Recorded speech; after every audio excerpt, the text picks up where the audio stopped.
ہوں گے matric class کا پہلا امتحان برصغیر پاک و ہند 1858 میں ہوا اور برطانوی حکومت نے یہ طے کیا کہ برصغیر کے لوگ ہماری عقل سے آدھے ہوتے ہیں، اس لیے ہمارے پاس پاسنگ مارکس 65 ہیں تو برصغیر والوں کے لیے 32.5 ہونے چاہیے۔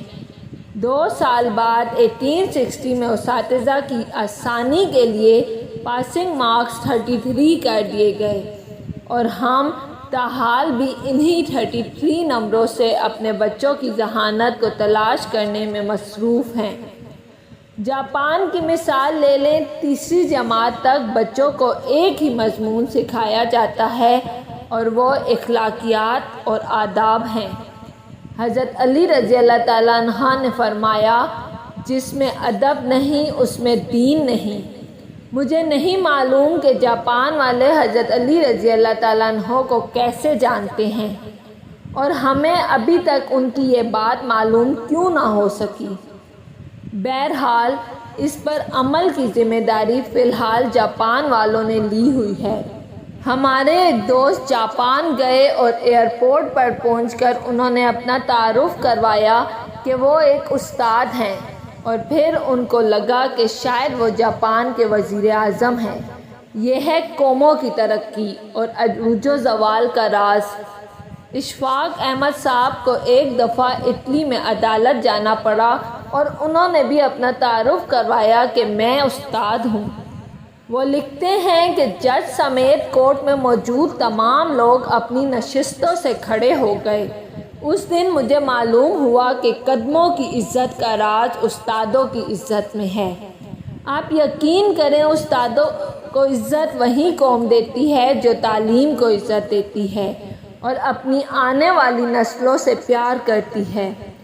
جاپان میں معاشرتی علوم پڑھائی نہیں جاتی ہے کیونکہ یہ سکھانے کی چیز ہے، اور وہ اپنی نسلوں کو بہت خوبی کے ساتھ معاشرت سکھا رہے ہیں۔ جاپان کے اسکولوں میں صفائی ستھرائی کے لیے بچے اور اساتذہ خود ہی اہتمام کرتے ہیں۔ صبح 8 بجے اسکول آنے کے بعد سے 10 بجے تک پورا اسکول بچوں اور اساتذہ سمیت صفائی میں مشغول رہتا ہے۔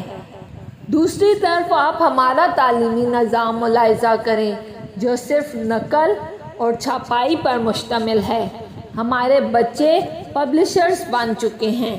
آپ تماشا دیکھیں، جو کتاب میں لکھا ہوتا ہے اساتذہ اسی کو بورڈ پر نقل کرتے ہیں، بچے دوبارہ اسی کو کاپی پر چھاپ دیتے ہیں، اساتذہ اسی نقل شدہ اور چھپے ہوئے مواد کو امتحان میں دیتے ہیں، خود ہی اہم سوالوں پر نشانات لگواتے ہیں اور خود ہی پیپر بناتے ہیں اور خود ہی اس کو چیک کر کے خود نمبر بھی دیتے ہیں۔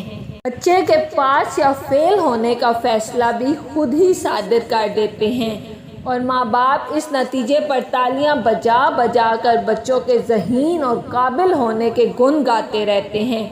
جن کے بچے فیل ہو جاتے ہیں وہ اس نتیجے پر افسوس کرتے رہتے ہیں اور اپنے بچوں کو اور کن ذہن کا طعنہ دیتے رہتے ہیں۔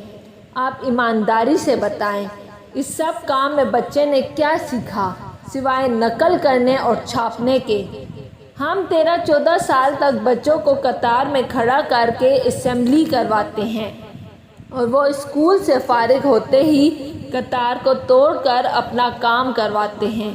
جو جتنے بڑے اسکول سے پڑھا ہوتا ہے، قطار کو رونگتے ہوئے سب سے پہلے اپنا کام کروانے کا ہنر جانتا ہے۔ ہم پہلی سے لے کر اور 10ویں تک اپنے بچوں کو سوشل اسٹڈیز پڑھاتے ہیں، اور معاشرے میں جو کچھ ہو رہا ہے وہ یہ بتانے اور سمجھانے کے لیے کافی ہے کہ ہم نے کتنا سوشل ہونا سیکھا ہے۔